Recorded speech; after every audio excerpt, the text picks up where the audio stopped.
Very good morning students. Welcome to Vicky Rawani classes. आज के अपनी क्लास का जो टॉपिक है वो क्या है? करंट अफेयर्स मींस समसामयिकी। वो भी समसामयिकी किसकी? राजस्थान की। तो without wasting our time let's start. पहला क्वेश्चन है अपना, स्वच्छता सर्वेक्षण 2024 में किस शहर को सुपर स्वच्छ लीग सिटी पुरस्कार प्रदान किया गया है? यहाँ पे आप जो ध्यान रखना है आपको कि हम किसके बारे में बात कर रहे हैं। हम लोग बात कर रहे हैं सुपर स्वच्छ लीग सिटी के बारे में। तो ये पुरस्कार किसे प्रदान किया गया है? डूंगरपुर को। ओके, ये यहाँ पे आपको एक जानकारी और क्लियर कर दूंगा कि स्वच्छता सर्वेक्षण 2024 में जो टॉप पे रहने वाले जो अपने रहे हैं शहर, वो कौन से रहे? इंदौर। ये 8वीं बार टॉप पे रहा है। सेकंड नंबर पे कौन रहा है? सूरत। और थर्ड नंबर पे कौन रहा है? मुंबई। ठीक है, तो ये 3 शहर रहे, ये टॉप में रहे। इंदौर के बारे में प्रश्न पूछ सकता है आपसे कि कौन सी बार रहा है, तो ये 8वीं बार रहा है। ओके, डूंगरपुर के बारे में बात करें तो डूंगरपुर के बारे में जान लें कि डूंगरपुर सुपर स्वच्छ लीग की कैटेगरी है, किसमें 20,000 से 50,000 की आबादी की श्रेणी में डूंगरपुर को पहला स्थान मिला है। तो ये प्रश्न यहाँ पूछ सकता है कौन सी श्रेणी में मिला है। तो 20,000 से 50,000 की जो श्रेणी है, इसको आपको भूलना नहीं है। इसके साथ ही ये बताता है कि देश के 15 जो स्वच्छ शहर हैं उनकी लीग में राजस्थान का ये एकमात्र शहर है।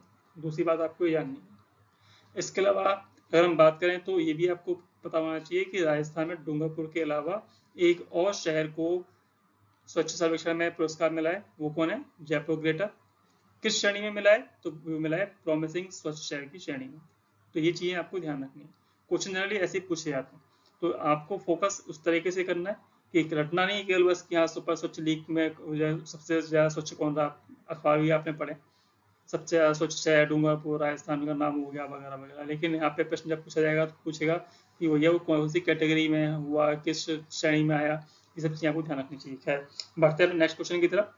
अपना अगला प्रश्न है, जोधपुर में जो काजरी है उनके जो प्रधान वैज्ञानिक का नाम आपको बताना है। और क्यों बताना है? क्योंकि राष्ट्रीय कृषि वैज्ञानिक पुरस्कार 2025 में प्रदान किया गया। तो काजरी के वो वैज्ञानिक जिनको राष्ट्रीय कृषि वैज्ञानिक पुरस्कार प्रदान किया गया है वो कौन है, ये आपको बताना है। आप सोच लिया होगा आपने, तो उत्तर आपके सामने है ये, डॉक्टर धीरज सिंह। ओके, तो डॉक्टर धीरज सिंह को चलो एक राष्ट्रीय कृषि वैज्ञानिक पुरस्कार मिला, अच्छी बात है, बधाइयाँ। लेकिन किस उपलब्धि के लिए मिला, ये भी आपको पता होना चाहिए। तो डॉक्टर धीरज सिंह को ये पुरस्कार शुष्क क्षेत्र में, जो ड्राई एरिया है, शुष्क क्षेत्र के किसानों के साथ कोऑर्डिनेशन करके सेमी एरिड कंडीशंस में कृषि को आर्थिक व्यवहार्यता को बेहतर बनाने के लिए दिया गया है। यहाँ पे आपको जानना है किसके लिए दिया गया है? आर्थिक व्यवहार्यता को बनाए रखने के लिए दिया गया है। ओके, आर्थिक व्यवहार्यता का मतलब क्या हुआ? इकोनॉमिक एप्लीकेशन के लिए। ओके, हम सब जानते हैं यहाँ पे हम बात किसकी कर रहे हैं? सेमी एरिड जोन की बात कर रहे हैं। तो सेमी एरिड जोन में जो भी उन्होंने काम किया उसके लिए उनको पुरस्कार प्रदान किया गया। बढ़ते हैं अपने नेक्स्ट क्वेश्चन की तरफ। हमारा अगला प्रश्न है कि राजस्थान राज्य मंत्रिमंडल ने 3 पॉलिसियां भी जारी की थी 14 तारीख को। ठीक है, पहली थी टाउनशिप पॉलिसी, इसके बारे में पहले चर्चा कर चुके हैं। ओके, इसके अलावा थी Rajasthan city gas policy. Okay, Rajasthan city gas distribution policy. इसके अलावा एक पॉलिसी और थी, वो कौन सी थी? आई थिंक आपको याद हो गया होगा, मैं पिछले वीडियो में इसको काफ़ी चर्चा कर चुके हैं। पिछले वीडियो में हमने सिर्फ 3 पॉलिसी के बारे में बात की थी, और कोशिश करूंगा मैं कि ये अब लास्ट का जो एंड अपना वॉल्यूम लगता है उसमें इसका लिंक या तो डिस्क्रिप्शन डाल दूंगा या लास्ट में लगा देंगे, आप क्लिक करके इसे देख सकते हैं। तो ये थी अपनी मेडिकल वैल्यू ट्रैवल पॉलिसी 2025। इस पॉलिसी को एक और नाम दिया गया है, वो क्या है? मेडिकल वैल्यू ट्रैवल पॉलिसी को हम हील इन राजस्थान पॉलिसी के नाम से भी जानते हैं। ये आपके लिए इंपॉर्टेंट चीज़ है। आपसे प्रश्न पूछ सकता है हील इन राजस्थान के नाम से, आपसे प्रश्न पूछ सकता है मेडिकल वैल्यू ट्रैवल पॉलिसी के नाम से। तो दोनों चीजें आपको पता होनी चाहिए। ओके, डिटेल में आपको जानना है, काफी क्वेश्चन बन रहे हैं इन 3 पॉलिसी के ऊपर, तो उन पर अलग से वीडियो बनाया है, तो उसको आप जाके वहाँ पे देख सकते हैं। खैर, नेक्स्ट क्वेश्चन अपना है, राजस्थान सरकार ने राजस्थान लोक सेवा आयोग में कितने नए पदों का सृजन किया है? ये आपको जानना है। प्रश्न यहाँ पूछ सकता है, क्योंकि डायरेक्ट प्रश्न लेगा तो आपको बता ही देना है। तो पहले तो आपको पता ही होना चाहिए इस प्रश्न के संदर्भ में कि वर्तमान में आरपीएससी में मेंबर हैं कितने। ओके, और प्रश्न यहाँ पे मैंने सिंपल सा दिया कि कितने नए सदस्य और जोड़े जाएंगे, तो आंसर क्या है इसका? आंसर है इसका 3। अगर आपको ये पता है कि 3 जोड़ दिए गए, वर्तमान में आपको कितने आरपीएससी के मेंबर हैं, यदि आपको ये पता है तो आपसे प्रश्न ये पूछ सकता है कि आरपीएससी में अब कितने मेंबर होंगे। अगर डायरेक्ट 3 ना पूछे वो कितने मेंबर होंगे, तो भले आपको 3 पता है लेकिन आपको मेंबर नहीं पता है कि कितने मेंबर हैं, तो भी आप कंफ्यूज हो जाएंगे। तो आपको पता होना चाहिए कि आरपीएससी मेंबर कितने, तो आरपीएससी मेंबर कितने? 7, और बढ़ के कितने हो जाएंगे अब? 10। तो ये आपको ध्यान, ठीक है। तो 7 to 10 ये इंक्रीज कर दिए।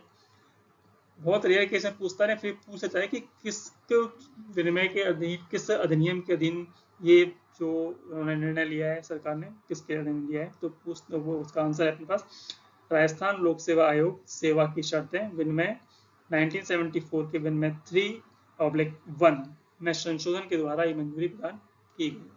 तो यहाँ पे ज़्यादा नंबर तो याद रखने की जरूरत नहीं है। आरपीएससी की सेवा शर्तें का विनिमय है, अधिनियम है, तो वो आपको लिख के देगा वो। आपको 2 चीज़ ध्यान रखनी है, पहली 1974 और तीसरी 3/1, ये चीज़ ध्यान रखनी है। ओके, और नंबर कितने हो गए? 7 to 10, ये आपको ध्यान रखना है। नेक्स्ट क्वेश्चन अपना आगे शो हो चुका है। राज्य सरकार ने ऊर्जा के क्षेत्र में कितनी संयुक्त उद्यम ज्वाइंट वेंचर कंपनीज के गठन के प्रस्ताव को मंजूरी दी? यही 14 तारीख को जो मंत्रिमंडल की बैठक हुई थी, काफी सारे निर्णय हुए थे उसमें, तो उनमें से जो मेन चीज थी वो लेकर के अपन ने यहाँ पर रखी। तो राज्य सरकार ने ऊर्जा के क्षेत्र में कितने संयुक्त उद्यम कंपनियों के गठन का प्रस्ताव को मंजूरी दी है? सेम उत्तर है जो यहाँ पे ऊपर दिया हुआ है, क्या? 3। अब ये 3 जो कंपनियां हैं उनमें एक तो है ऑयल इंडिया, दूसरी है गेल, तीसरी इंद्रप्रस्थ की है। अब इन 3 के साथ में राजस्थान को क्या फायदा मिलने वाला है, इसके बारे में थोड़ा जान लेते हैं हम लोग। तो जो अपनी IUVNL है राजस्थान की, ये इंद्रप्रस्थ के साथ मिलकर के, इंद्रप्रस्थ गैस लिमिटेड के साथ मिलकर 500 मेगावाट सौर परियोजना का स्थापना करेगी राजस्थान में, 500 मेगावाट की सोलर प्रोजेक्ट। ऑयल इंडिया के साथ मिलकर के ये 200 मेगावाट की पवन ऊर्जा की स्थापना करेगी। तो ये ध्यान रखने वाली बात है। इंद्रप्रस्थ के साथ में, जो कि नाम तो क्या लिख रहा है, इंद्रप्रस्थ गैस लिमिटेड, लेकिन प्रोजेक्ट कौन सा होगा? 500 मेगावाट का सोलर प्रोजेक्ट होगा। क्लियर? यहाँ पे चीजें ध्यान रखनी है। इंद्रप्रस्थ गैस के साथ में सोलर प्रोजेक्ट लगाएगी RVUNL 500 मेगावाट की, और ऑयल इंडिया के साथ में लगाएगी कितने की? 200 मेगावाट की। लेकिन कौन सी होगी ये विंड प्रोजेक्ट होगा, विंड एनर्जी प्रोजेक्ट। ओके, तो पवन ऊर्जा के लिए oil India, Indraprastha gas limited के साथ में सोलर प्रोजेक्ट। क्लियर? गेल के साथ में, जैसे मैंने बताया था आपसे, गेल इंडिया के साथ में जो उसने MOU किया है, उसके साथ होने वाला क्या है, जो हमारे धौलपुर में, एक प्रश्न तो यहाँ भी बन जाता है, जो धौलपुर में जो धौलपुर पावर प्लांट है इसमें 300 मेगावाट की, और रामगढ़ जो पावर प्रोजेक्ट है इसमें 270.50 मेगावाट क्षमता की इकाइयों को इसको स्थानांतरित किया जाएगा, टू मॉडिफाई और टू इंक्रीज द पावर। तो ये 3 चीजें आपको ध्यान रखनी है, इंद्रप्रस्थ, ऑयल इंडिया और गेल इंडिया। ओके, इंद्रप्रस्थ के साथ में सोलर प्रोजेक्ट लगना है, ऑयल इंडिया के साथ में विंड प्रोजेक्ट लगना है, और गेल को धौलपुर की और रामगढ़ की जो पावर प्लांट्स हैं उनकी इकाइयां भी सौंपी जाएंगी। इनकी पावर कितनी है? 300 मेगावाट और 270.5 मेगावाट। ठीक है, नेक्स्ट क्वेश्चन है अपना, इस पर बात कर लेते हैं। बहुत इंपॉर्टेंट क्वेश्चन है, बहुत सिंपल सा प्रश्न है, याद भी आसानी से हो जाएगा, लेकिन बहुत इंपॉर्टेंट है। Green hydrogen valley innovation cluster, green hydrogen valley innovation cluster Rajasthan में कहाँ स्थापित किया जाएगा? इसकी इंपॉर्टेंस क्या है, ये जब अपन नीचे टिप्पणी देखेंगे तब पता लगेगा। कहाँ स्थापित होगा ये एस्टेब्लिश किया जाएगा IIT जोधपुर में। और इसकी इंपॉर्टेंस क्या है ये भी समझ लें आप। तो इसकी इंपॉर्टेंस ये है कि ये उत्तर भारत का पहला ग्रीन हाइड्रोजन क्लस्टर होगा, सॉरी, और साथ में एक आप जोड़नी है, देश का 4th, देश का 4था और नॉर्थ इंडिया का 1st ग्रीन हाइड्रोजन क्लस्टर होगा। और नाम क्या दिया गया है इसको? Hydrogen valley. ये 2-3 प्रश्न यहाँ बंद हैं, हालांकि बहुत लंबी चीजें हैं, वो कभी अलग से बात होंगी तब देखेंगे। लेकिन फिलहाल green hydrogen valley innovation cluster की बात करें तो वो होगी एस्टेब्लिश IIT जोधपुर में। पहली चीज, नाम क्या होगा इसका? हाइड्रोजन वैली होगा, और ये देश का 4था, नॉर्थ इंडिया का पहला होगा। ठीक है, now move to next question. Birla auditorium में 12 जुलाई 2025 को एक ब्यूटी कॉन्टेस्ट हुआ था। अपने अखबार पढ़ेंगे तो आपको ध्यान होगा। इस ब्यूटी कॉन्टेस्ट में एक जो कॉन्टेस्ट हुआ था बेसिकली ये हुआ था किसके लिए, मिस राजस्थान 2025 के लिए। तो मिस राजस्थान 2025 का जो ताज था ये किसने पहना, मतलब इसके विनर कौन थे, कौन रही वो ब्यूटी ऑफ राजस्थान जिन्होंने मिस राजस्थान 2025 का ताज या टाइटल अपने सर पे रखा। तो ये थी हमारी ट्विंकल पुरोहित, याद रहेगा, मिस राजस्थान ट्विंकल पुरोहित। अभी मिस राजस्थान तो ये हुए, रनर अप भी रहे होंगे कोई ना कोई, तो यहाँ पे मैं आपको जो मेन रनर अप है उनको बता देता हूँ मैं। तो इस कॉन्टेस्ट में मीनाक्षी छापोला ये फर्स्ट रनर अप थी, रिश्ता काशीबा ये सेकंड रनर अप थी, त्रिशा चौधरी थर्ड, दिशा भट्ट फोर्थ, अदिति ब्रह्मभट्ट फिफ्थ और खुशी पदनानी सिक्स रनर अप थी। हालांकि इस तक को पहुंचता नहीं अपने राजस्थान में। आपको जो मेन ध्यान रखना है वो है मिस राजस्थान ट्विंकल पुरोहित और फर्स्ट रनर अप थी हमारी Meenakshi Chhapola. Clear. Now next question. अभी हाल में एक उत्सव आयोजन किया गया था, काफी चर्चा में भी रहा था, सहकार एवं रोजगार उत्सव। इसमें अपने केंद्रीय गृह मंत्री अमित शाह जो कि सहकारिता मंत्री भी हैं, उन्होंने यहाँ पे भाग लिया था। तो ये 17 जुलाई को हुआ था। हुआ कहाँ था, नॉर्मली आइडिया लगा लेते हैं लोग, ज़्यादातर इस तरह के जो ओकेजन होते हैं जयपुर में होते हैं, लेकिन जयपुर में पर्टिकुलर कहाँ, तो ये हुआ था दादिया में। तो जयपुर में जो दादिया जगह है वहाँ पर ही सहकार और रोजगार उत्सव का आयोजन किया गया था, 17 जुलाई को किया गया था। केंद्रीय गृह मंत्री और सहकारिता मंत्री अमित शाह जी यहाँ पे आए थे और उन्होंने यहाँ पे क्या क्या और इम्पोर्टेंट काम इस रोजगार उत्सव में हुए, तो वो आपको यहाँ पे समझ लेना चाहिए। तो हमारे गृह मंत्री साहब यहाँ पे आए तो उन्होंने पहला काम तो ये किया कि विश्व की वृहद अन्न भंडारण योजना, ठीक है, लार्जेस्ट मान सकते हैं, योजना के तहत 24 गोदाम और 64 मिलेट आउटलेट का उन्होंने लोकार्पण किया। 64 का बात हुई है, चलो समझ में आता है, आपको याद रखना है, फिगर्स से याद हो भी सकते हैं। 64 की बात हुई है, 64 के मिलेट आउटलेट्स मोटे अनाज और 24 गोदामों को उन्होंने क्या किया, लोकार्पण किया, इनॉग्रेशन कर दिया। प्रश्न यहाँ पे किसके साथ में आएगा, अन्न भंडारण योजना को लेकर के आएगा। प्रश्न ये पूछ सकता है किस योजना के तहत, तो अन्न भंडारण योजना के तहत 24 गोदाम और 64 मिलेट आउटलेट्स को उन्होंने वर्चुअली इनॉग्रेट किया। इसके अलावा उन्होंने श्वेत क्रांति 2.0 PDCS ऑनलाइन रजिस्ट्रेशन प्लेटफॉर्म की लॉन्चिंग भी की थी। तो ये चीज आपको ध्यान रखनी है। तो रोजगार उत्सव में मोटा मोटा प्रश्न ये पूछेगा कहाँ पे होने वाला था, और साथ में 64 गोदाम की 24 गोदाम, 64 मिलेट आउटलेट्स और PDCS ऑनलाइन रजिस्ट्रेशन प्लेटफॉर्म की लॉन्चिंग के बारे में आपको ध्यान रखना है। नाउ नेक्स्ट क्वेश्चन की बात करें तो ये भी हाल में हमारे पास जो नए नए मुख्य न्यायाधीश मिले हैं हाई कोर्ट को, एक तो आपको पता ही है मेन ब्रांचेस की जोधपुर में और सब ब्रांचेस की जयपुर में। तो जो हम बात करें कि राजस्थान हाई कोर्ट के मुख्य न्यायाधीश किसे नियुक्त किया गया, आई थिंक आपको इसका जवाब पता होगा, लेकिन फिर भी जिनको नहीं पता है उनके लिए अच्छा क्वेश्चन है, क्वेश्चन आने लायक है। KR श्रीराम, इनका पूरा नाम क्या है ये भी हम मालूम कर लेंगे। तो KR श्रीराम को राजस्थान हाईकोर्ट का चीफ जस्टिस अपॉइंट किया गया, उन्होंने अपनी पदभार भी ग्रहण कर लिया। अब ये जो KR श्रीराम है, पहले तो अभी मालूम कर लें इनका पूरा नाम क्या है। इनका नाम है जस्टिस श्रीराम कलपाती राजेंद्रन, सॉरी, ठीक है, KR श्रीराम इन शॉर्ट हम बोलते हैं। इन्हें राजस्थान उच्च न्यायालय का 43rd मुख्य न्यायाधीश बनाया गया है, ये आपको ध्यान रखना है। कौन सा बनाया गया, 43rd, ओके, ये आपको ध्यान रखना है। नाम क्या है, श्रीराम कलपाती राजेंद्रन।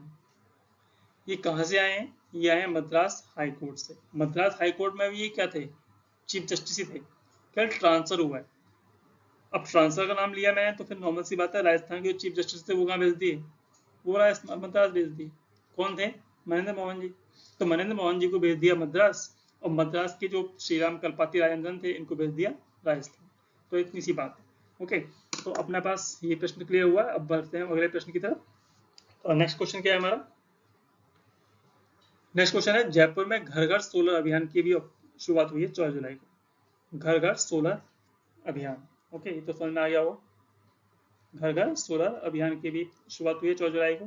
तो ये अभियान की शुरुआत आखिर किसने की, कंपनी का नाम बताना है, कंपनी ने की है, किसी संस्था ने नहीं की। तो वो कौन है, टाटा जो कंपनी है उन्होंने की है। टाटा कंपनी कौन सी है, ये आप देखिए। तो ये है Tata power renewable energy limited, याद रहेगा, Tata power renewable energy limited. Okay, तो Tata power renewable energy limited ने घर घर सोलर अभियान की शुरुआत की है। ऑब्जेक्टिव क्या है? ऑब्जेक्टिव अभियान में दे रखा है। इसका मुख्य ऑब्जेक्टिव है, जिसका उद्देश्य वो क्या है, उच्च गुणवत्ता वाले किफायती आसानी से सुलभ होने वाले सौर ऊर्जा समाधान को उपलब्ध कराना, जिससे कि अधिक से अधिक लोग अपनी बिल्डिंग्स पे, घर की बिल्डिंग्स पे, आवासीय इमारतों पर सोलर पैनल लगवाएं। इसकी इंपॉर्टेंस एक और भी है कि ये जो अभियान है बेसिकली जो प्रधानमंत्री की सूर्य घर योजना थी उसको लेकर के भी चल रहा है। इसी योजना के तहत बहुत सारे इंसेंटिव दिए हुए हैं, आप कुछ राशि अभी जमा कराइए, बाकी की राशि आप किस्तों में जमा करा सकते हैं। इसके अलावा जो प्रधानमंत्री सूर्य घर योजना है उसके तहत जितनी सब्सिडी मिल सकती है, मिलनी चाहिए, उतनी सब्सिडी भी आपको मिलती है।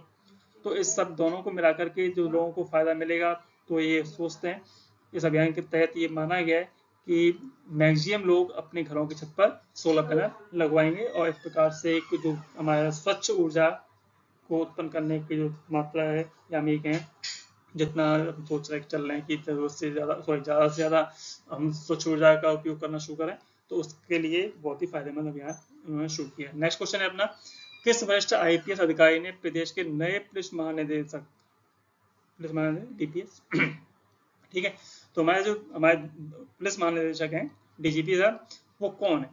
पदभार उन्होंने 3 तारीख को ग्रहण कर लिया, 3 जुलाई को। आई थिंक आपको नाम भी याद होगा, नाम क्या है उनका? राजीव कुमार शर्मा। तो राजीव कुमार शर्मा जी ने 3 जुलाई को राजस्थान के डीजीपी का पदभार ग्रहण किया।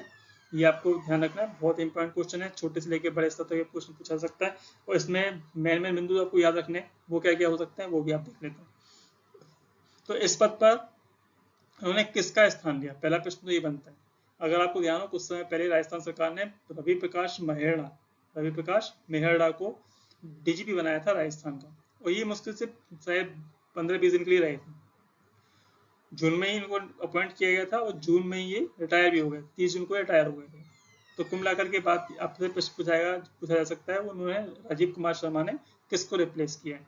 तो रवि प्रकाश मेहरा को रिप्लेस किया, जो कि 30 जून को रिटायर हो गए थे। सेकेंड, हालांकि प्रश्न जनरली पूछा नहीं आता, 1990 बैच के आईपीएस थे और इनका जो ताल्लुक है किससे? मथुरा से, जो उत्तर प्रदेश में पड़ता है, नियर अबाउट अपने राजस्थान बॉर्डर से लगता हुआ डिस्ट्रिक्ट है। एक प्रश्न जो बनता है जनरली वो ये बनता है कि ये एक्चुअली में पहले डेपुटेशन पे थे, केंद्र सरकार में डेपुटेशन पे थे। जब ये डेपुटेशन पे थे उस समय किस पद पर थे? तो ये थे bureau of police research and development के हेड थे। सेंटर में ये bureau of police research and development के हेड थे। वहां पर ये डेपुटेशन पे काम कर रहे थे, उनको वापस बुलाया गया और इन्हें राजस्थान का डीजीपी बनाया गया। ओके, आज के लिए ज़्यादा लंबा नहीं खींच रहा मैं, आज के लिए इतना ही। आई थिंक काफ़ी क्वेश्चन ऐसे हैं जो कि आपके एग्जाम्स में डेफिनेटली पूछे जा सकते हैं। आई होप आपको ये इन्फॉर्मेशन अच्छी भी लगी होगी। If so please like it and subscribe. इसके अलावा भी यदि आपको लगता है कि something new can be done in such kind of video, तो please comment. Okay, till next video, have a nice day, thank you.